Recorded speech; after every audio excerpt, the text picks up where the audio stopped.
saudara, semoga selalu sehat dan tetap bersemangat. Saatnya Anda menyimak Berita Banten bersama saya, Maya Meliasari.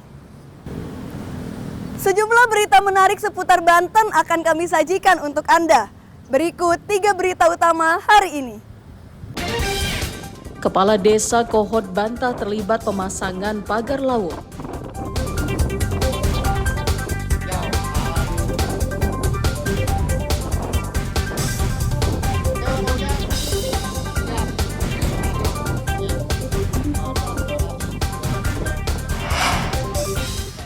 Drainase buruk, ratusan rumah di Kecamatan Ciruas terendam banjir.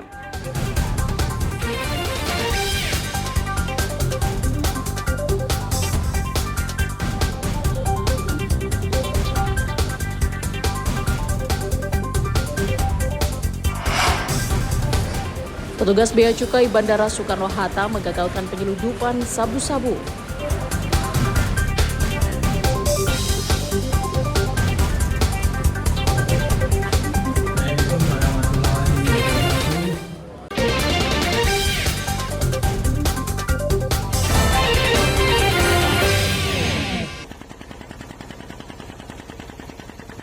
Munculnya pagar laut misterius sepanjang 30,16 km di perairan Pantai Utara Kabupaten Tangerang menyeret salah satu nama kepala desa. Setelah ramai disorot, Kementerian Kelautan dan Perikanan langsung menyegel pagar laut ilegal tersebut. Dalam video berdurasi 1 menit tersebut, Arsin bin Arsip yang menjabat kepala desa Kohod terlihat menggunakan baju hijau seperti tengah mengarahkan para pekerja yang sedang memasang pagar bambu. Terkait viralnya video tersebut, sang kepala desa membantah dirinya terlibat dalam pemagaran laut. Menurut Arsin, saat itu justru dirinya tengah melakukan sidak setelah mendapat laporan dari para ketua RT dan RW setempat dengan adanya aktivitas pemagaran laut. Menurut Arsin, pemagaran laut tersebut dilakukan pemilik lahan yang terkena abrasi laut. Itu foto itu, video itu 2 tahun yang lalu. Kenapa saya waktu itu ke laut, ke pinggir laut? Jadi ada beberapa RT, RW, dan wakil kepala kuli desa Kohod itu datang ke rumah, bilang katanya ada yang masang bambu. Tujuannya itu soalnya yang kerja banyak, dia pengen kerja juga. Akhirnya saya begitu ada senggang waktu, saya datang ke sana. Kurang lebih saya sidak lah. Kenapa? Sebagai kepala desa, saya harus tahu apa yang terjadi di desa saya. Ketika nanti ada yang mempertanyakan, jawaban tidak tahu itu bukan jawaban seorang kepala desa. Akhirnya saya ke sana. Saya lihat benar, saya bilang, ini ada apa Pak? Saya mau masang-masang bambu. Saya masang bambu, dia bilang saya ngebatasin tanah saya. Oh, dasarnya apa? Ada gambar ukurnya dari BPN, oh iya. Akhirnya saya nunjuk-nunjuk batas mana gitu. Itu tangan saya nunjuk. Dan saya bilang, Pak, kalau misal Bapak ngebatasin tanah dia, emang kebetulan tanah dia itu tanah milik, ada akta jual belinya, saya dilihatin ke saya juga. Dan udah abrasi, emang di Kohod ini banyak yang abrasi dah.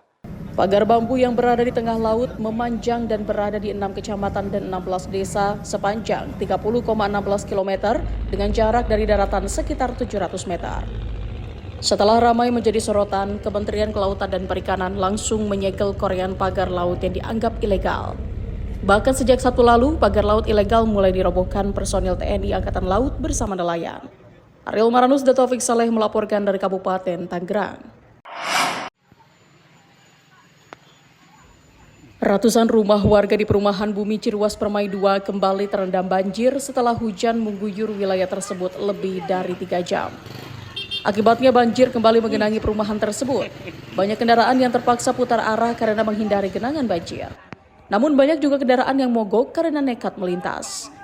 Selain merendam ruas jalan, banjir juga merendam ratusan rumah warga dengan ketinggian antara 50 cm hingga 1 meter.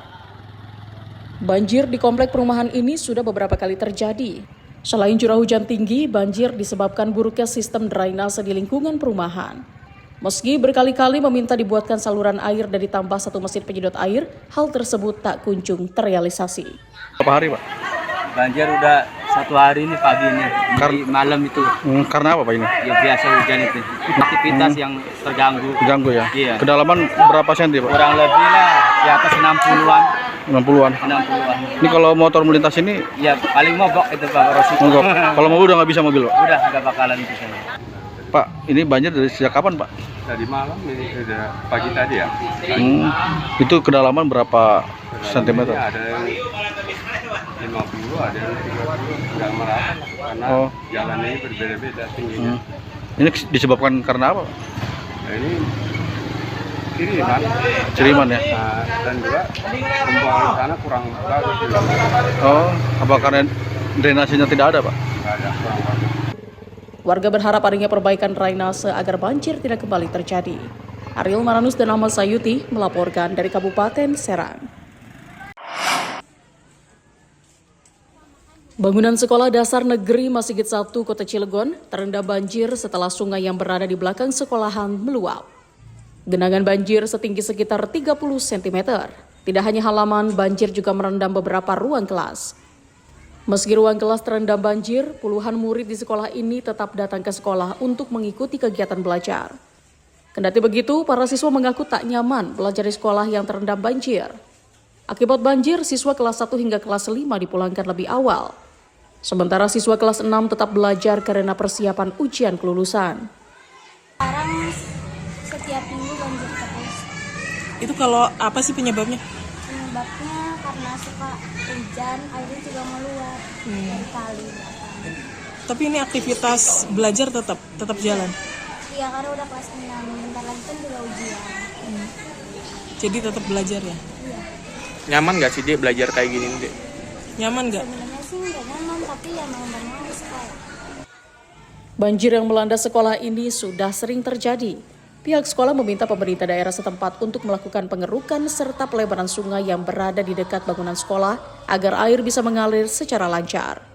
Kemarin sudah ke belakang di kali Terata itu ya kebetulan saya keliling ke sana lihat bahwa kali itu sudah dangkal, jadi pasirnya sudah kelihatan. Kalau misalkan pasir yang ada di kali itu termasuk kalinya diperlebar, diperdalam, dan juga sampah-sampah yang ada di kali itu bersih, tidak ada sampah yang istilahnya menggenang di sana.